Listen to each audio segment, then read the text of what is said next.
एक गांव में एक गरीब किसान अपनी बेटी के साथ रहता था और बहुत मेहनत करता था। पिताजी, इस बार हम खेतों में आलू, प्याज और शिमला मिर्च लगाएंगे और कुछ और सब्जियां भी बोएंगे, जैसे कि गोभी, टमाटर। अगर फसल अच्छी होगी तो अच्छे दाम भी मिलेंगे। बेटी, बात तो तेरी बिल्कुल सही है, लेकिन खेतों में खूब मेहनत लगेगी।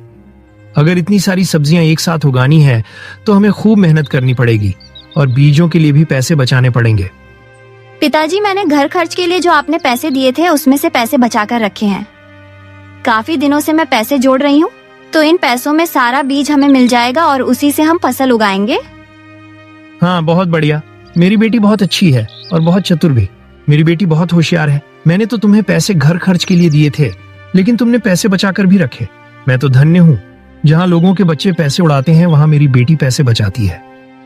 बस पिताजी, बहुत हो गई मेरी पढ़ाई। अब तो हम योजना बनाते हैं कि क्या कुछ लेकर आना है। आपके साथ मैं भी बाजार तक चलूंगी और अच्छे बीज लेकर आएंगे और अपने खेतों में उगाएंगे।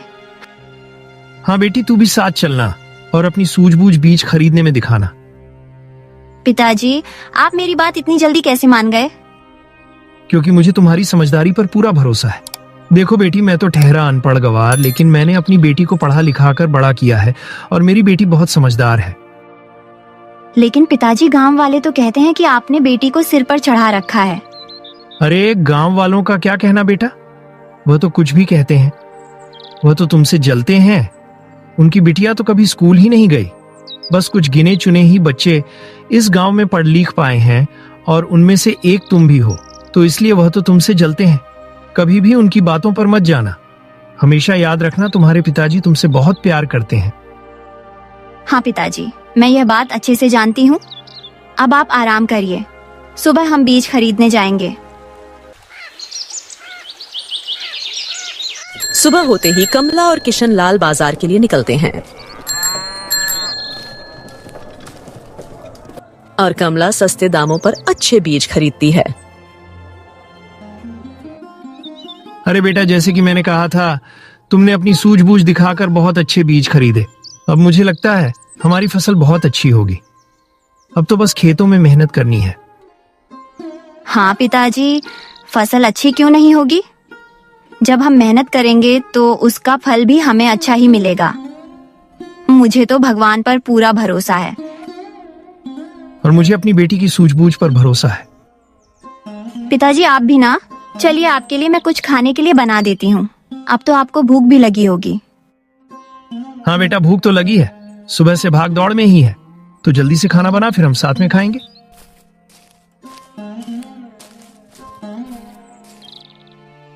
अरे रामलाल, अरे कहाँ हो भाई? सुबह भी तुम्हारे घर आया था तो तुम सुबह भी घर में नहीं थे। कहाँ रह रहे हो आजकल? कमला भी घर पे नहीं थी। अरे बिल्लू, मैं और कमला बाजार से बीज खरीदने गए थे। इस बार कमला ने योजना बनाई कि हम खूब सारी सब्जियां उगाएंगे। अच्छा, सब्जी उगाने का इरादा है। ये तो बहुत बढ़िया है। सब्जियां उगाओगे तो बहुत पैसे कमाओगे और मंडी में बेच दी तो फिर और दुगना दाम मिलेगा भाई। बढ़िया है कृष्ण लाल, तुम्हारी तो 5 उंगलियां घी में और सिर कढ़ाई में। ऊपर से तुमने इतनी काबिल बिटिया जो पाई है। अरे चाचा, आप मेरी तारीफों के पुल मत बांधो। आप तो ये पानी पीजिए और आराम से बैठिए। अरे बेटा कमला, मैं चलता हूँ। मैं तो बस ऐसे ही रास्ते से जा रहा था तो सोचा पूछ लूं कि सुबह से तेरा घर बंद पड़ा था।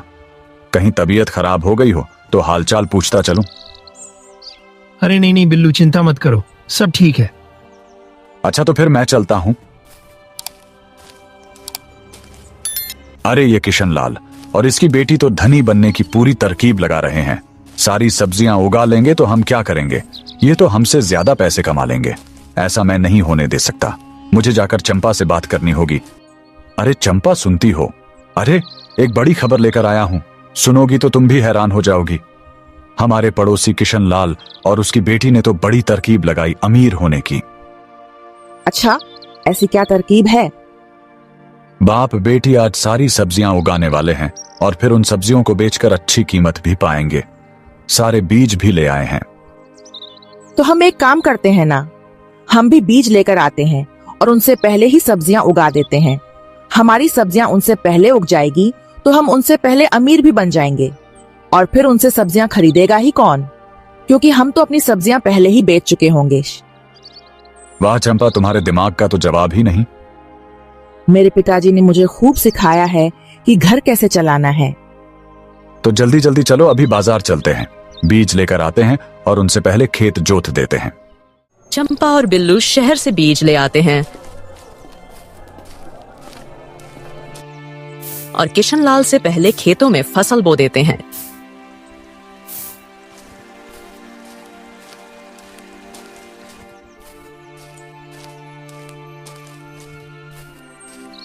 अरे बिल्लू, इस बार तो तुमने बहुत जल्दी खेत जोत दिया। क्या उगा रहे हो खेत में? हाँ भैया, इस बार हम भी बहुत सारी सब्जियां उगा रहे हैं। पर सब्जियां तो हम भी उगा रहे हैं। अरे तो क्या सिर्फ तुम ही सब्जी उगा सकते हो? हम नहीं उगा सकते। ये विचार तुमसे पहले मुझे आया था, इसलिए तो तुमसे पहले मैं सब्जियां उगाकर भी आ गया।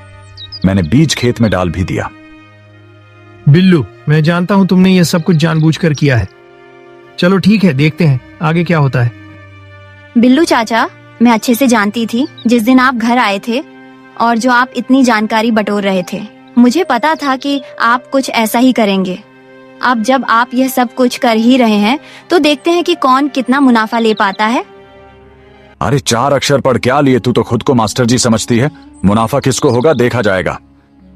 कमला बेटा, इसके मुंह मत लगो, हम अपना काम करते हैं। तुम खेत से कंकड़ पत्थर निकालो और खेत को मुलायम करते हैं, बीज अच्छे से उगेगा। कमला और किशनलाल भी अपने खेत में बीज बो लेते हैं। बेटा, तुमने इस मिट्टी में पहले से ही खाद क्यों मिला दिया? जब पौधे उगते उसके बाद हम खाद देते। क्योंकि पिताजी, अगर पौधे उग जाने पर खाद देते तो पौधों में कीड़े लग जाते, उनके फूलों को कीड़ा खा जाता और फिर हमें कुछ भी नहीं मिलता। आधे से ज्यादा फसल तो कीड़ा ही नष्ट कर देता। इसीलिए मैंने पहले खाद डाली और उसके बाद आपको खेत जोतने को कहा। लेकिन बेटा, बिल्लू तो पौधे आ जाने के बाद उनमें खाद डाल रहा है। पिताजी, उसका नतीजा बहुत जल्द आपके सामने होगा, देखना।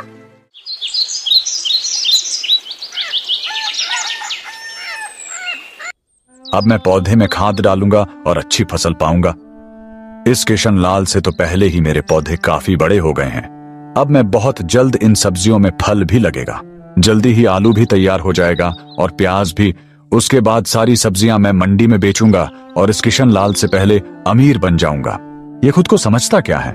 सिर्फ इसकी ही खेती करनी आती है क्या? और क्या सारी समझदारी इसके पास ही है?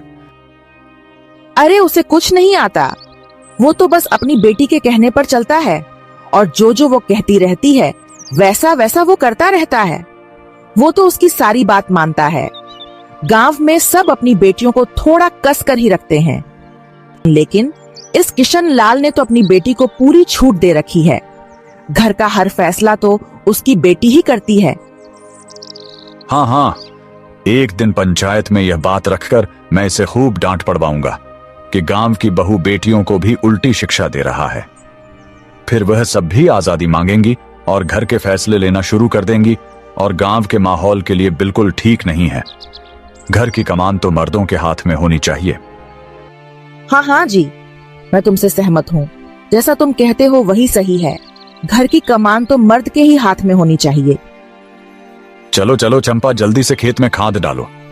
एक काम करो, बहुत बहुत भर भर के खाद डालो ताकि हमारे पौधे एकदम हुप-पुष्ट हो जाएं और फसल चमकदार हो।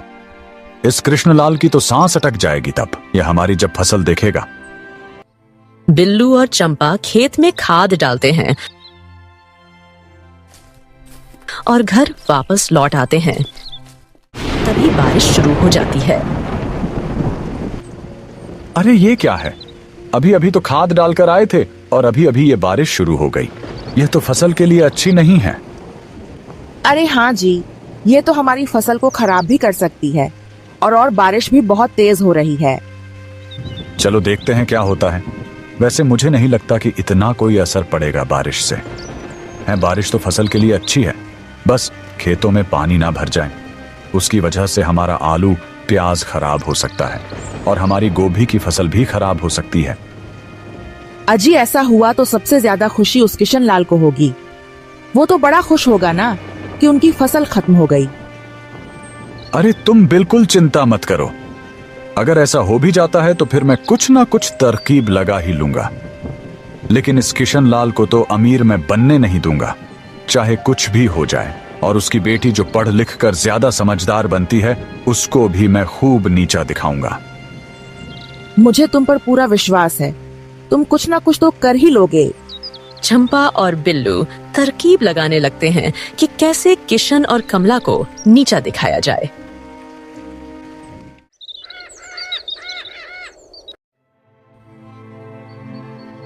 अरे बेटी देखो, बारिश अच्छी हो गई है, अब खेतों में पानी देने की जरूरत नहीं। और मैंने इतनी पक्की मेड़ बनाई है कि खेतों में पानी रुक जाए, और अच्छे से खेतों में नालियां बनाकर आया हूं जिससे सारा पानी बाहर निकल जाए।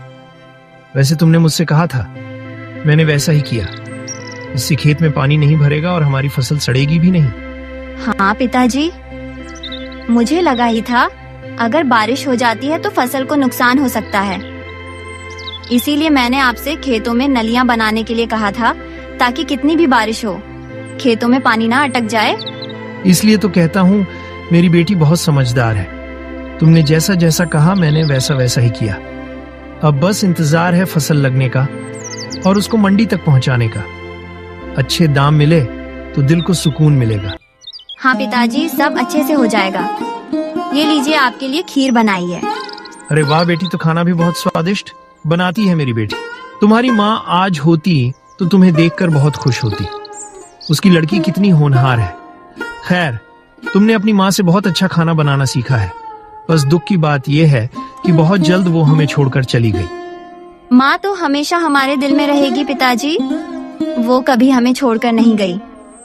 मैं तो हमेशा माँ को याद करती हूँ। जब भी खाना बनाने बैठती हूँ, माँ की कहीं हर बात याद आ जाती है। बेटी, तुझे तो माँ और बाप दोनों का प्यार मिलना चाहिए था, लेकिन भगवान ने तेरी माँ को बहुत जल्दी बुला लिया। तब से मैंने कोशिश की कि मैं तुझे माँ और बाप दोनों का प्यार दे सकूं। मुझे नहीं पता कि मैं ऐसा कर पाया या नहीं, लेकिन मैंने कोशिश जरूर की। आपसे मुझे कोई शिकायत नहीं है पिताजी। आपने मेरे लिए हमेशा बहुत अच्छे फैसले लिए हैं और माँ और बाप दोनों का प्यार देने में कामयाब हुए हैं आप दुखी मत होइए। मैं बहुत खुश हूँ और माँ भी जहाँ होगी वो भी बहुत खुश होगी। आप तो बस खीर खाइए। अरे हाँ बेटी, देखो बारिश बंद हो गई। बढ़िया है। वैसे तो खूब बारिश हुई, लेकिन अब मौसम साफ लगता है। हाँ पिताजी, अगर सुबह धूप खिलेगी तो और अच्छा होगा।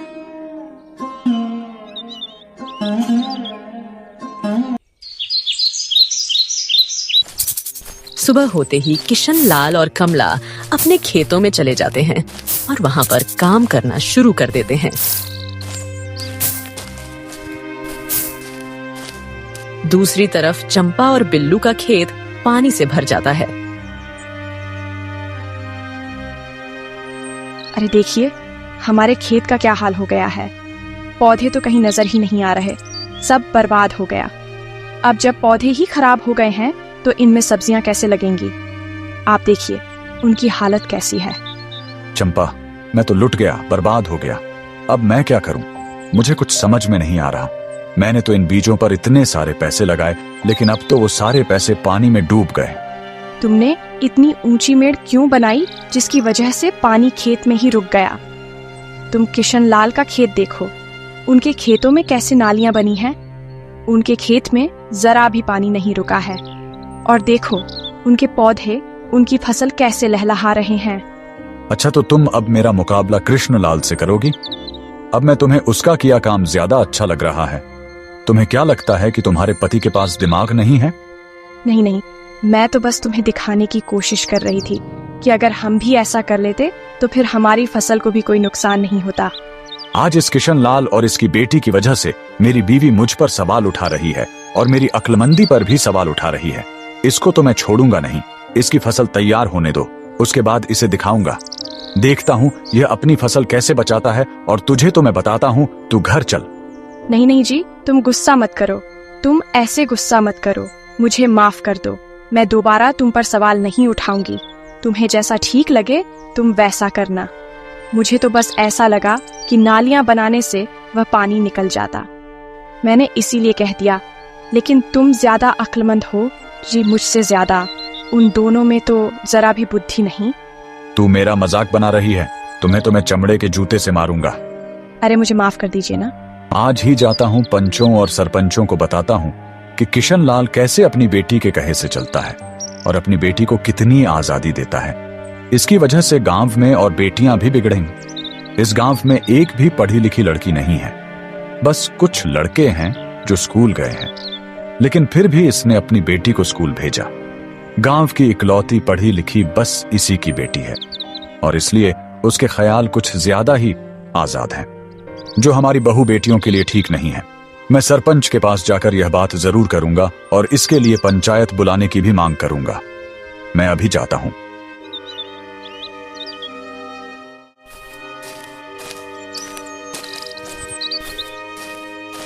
बिल्लू सरपंच के पास चला जाता है और सारी बात कहता है और किशन लाल और उसकी बेटी की खूब बुराई करता है। सरपंच किशन लाल और कमला की खूब बेइज्जती करता है।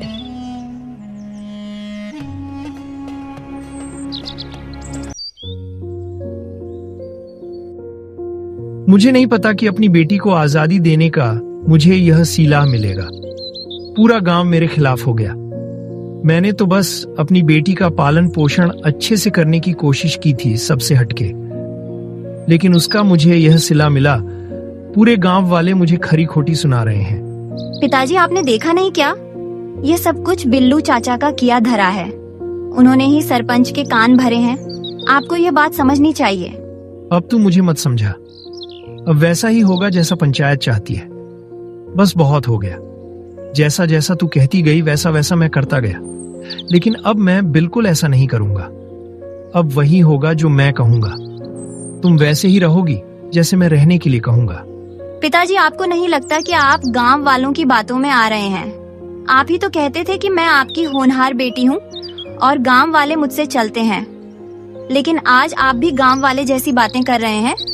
आपने क्या मुझे इसीलिए पढ़ाया लिखाया था कि आप मेरे खिलाफ हो जाए? और पिताजी, मैंने ऐसा क्या किया है जिससे गांव के नियमों का उल्लंघन हो? जुबान मत लड़ाओ। बस अब तुम चुपचाप जाकर अंदर जाकर चूल्हा चौका संभालो और बस कुछ मत करो, घर पर रहो, बाहर मत निकलो। जैसे गांव की लड़कियां और रहती हैं, वैसे वो काम करती हैं, वैसे ही काम तुम भी करो। पिताजी, मैं आपके खिलाफ कभी नहीं जाऊंगी। आप जैसा कहेंगे मैं वैसा ही करूंगी। आप मुझे जो करने के लिए कहेंगे मैं वही करूंगी। अगर आप चाहते हैं कि मैं घर से बाहर बिल्कुल ना निकलूं और आपके लिए कोई फैसला ना लूं, तो वैसा ही होगा। मैं चूल्हा चौका ही संभालूंगी। सारे बड़े फैसले आप ही लीजिए। ठीक है, मैं खेत जा रहा हूँ। जब वापस लौटता हूँ तब तक खाना बन जाना चाहिए। गायों को नहलाना और उन्हें पानी पिलाना, उन्हें चारा भी खिलाना। जी पिताजी, ये सारे काम आपके आने तक हो जाएंगे। सब कुछ हो जाएगा। और अगर नहीं हुआ तो तुम मेरा रुद्र रूप देखोगी आज। गांव वालों को मैं भी दिखा दूंगा कि मेरी बेटी की सलाह के पीछे मैं चलने वाला पिता नहीं हूँ। मेरा अपना भी दिमाग है।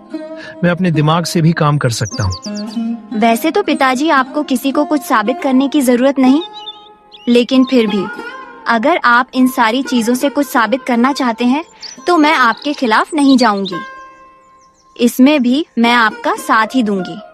हाँ, मैं जा रहा हूँ।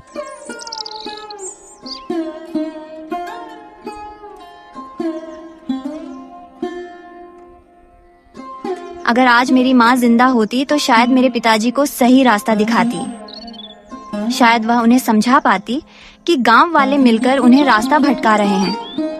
बिल्लू अपनी जलन के कारण मुझ में और पिताजी में दरार पैदा कर रहा है ताकि हमारी एकता टूटे और वो हमें बर्बाद कर सके, और पिताजी वैसा ही कर रहे हैं।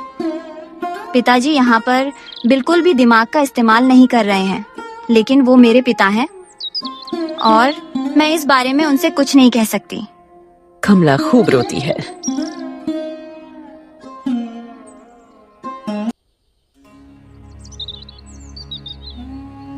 देखा चंपा, किस तरीके से मैंने सारी पंचायत के सामने कमला और किशन की सारी इज्जत उतार दी और सारी हेकड़ी भी, और 4 जूते खाकर तुझे भी अक्ल आ गई होगी। तेरा पति कितना अक्लमंद है। मुझे तो पहले भी कोई शक नहीं था। तुम्हारा और किशन लाल का कोई मुकाबला ही नहीं है। आज पूरा गांव उस पर थू थू कर रहा है। उस पर इल्जाम है कि वो गांव की और बहू बेटियों को भी बिगाड़ने की साजिश रच रहा है। अब तो मैं चैन की सांस ले लूं, और मैं तो उसको बर्बाद होते देखना चाहता हूं। मैं नहीं, उस दिन खेत में उसकी बेटी कैसे जुबान चला रही थी मेरे सामने, उसकी इतनी हिम्मत। अब देखो कैसे कृष्ण लाल अपनी बेटी को खूंटे से बांधता है। अब तुम देखना। मैं तो देख चुकी हूँ। पंचायत से आने के बाद उनके घर में महाभारत शुरू हो गई है। उसने अपनी बेटी को खूब फटकारा है। मैं तो गली में खड़ी होकर सुन भी रही थी। उसने तो साफ तौर पर कह दिया है कि अब उसकी बेटी घर से बाहर कहीं नहीं निकलेगी और सारे घर के फैसले वही लेगा। उसने तो यह भी कहा है कि उसका दिया हुआ काम अगर उसकी बेटी ने पूरा नहीं किया तो फिर वह उसका रौद्र रूप भी देखेगा। इसका मतलब अगर वो काम नहीं कर पाई तो आज तो उसकी खैर नहीं। वैसे बातें तो बहुत बहुत बड़ी बड़ी करती हो। ये सब कुछ सुनकर मैं बहुत खुश हूं।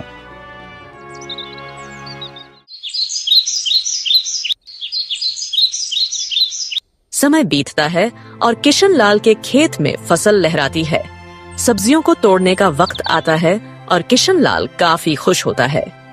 अब तो सब्जियां तोड़ूंगा, आलू भी निकालूंगा और प्याज भी, और बाजार में अच्छे दामों पर बेच दूंगा।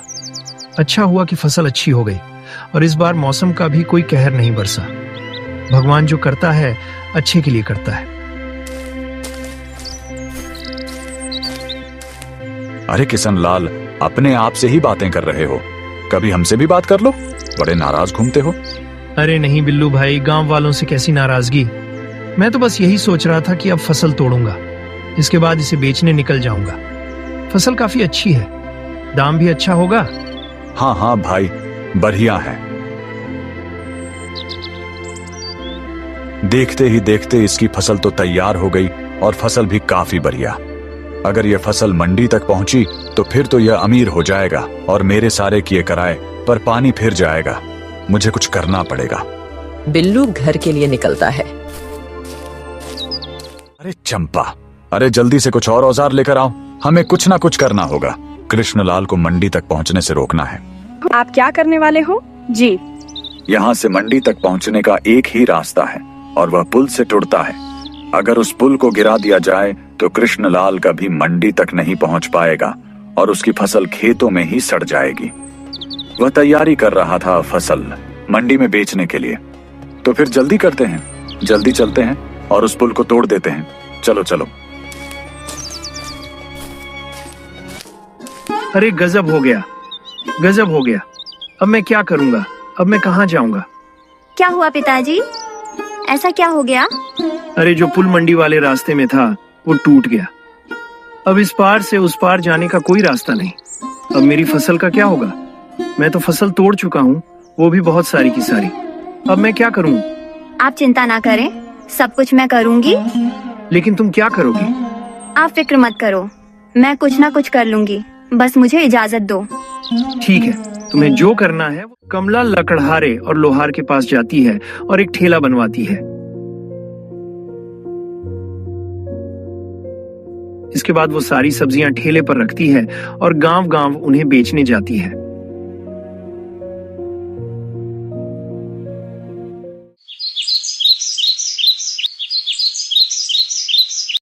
पिताजी मैं वापस लौट आई।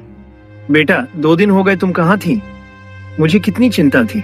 मुझे लगा मेरी बेटी खो गई या फिर उसके साथ कुछ हो गया। नहीं पिताजी, मैं कहीं नहीं खोई थी। यह लीजिए पैसे।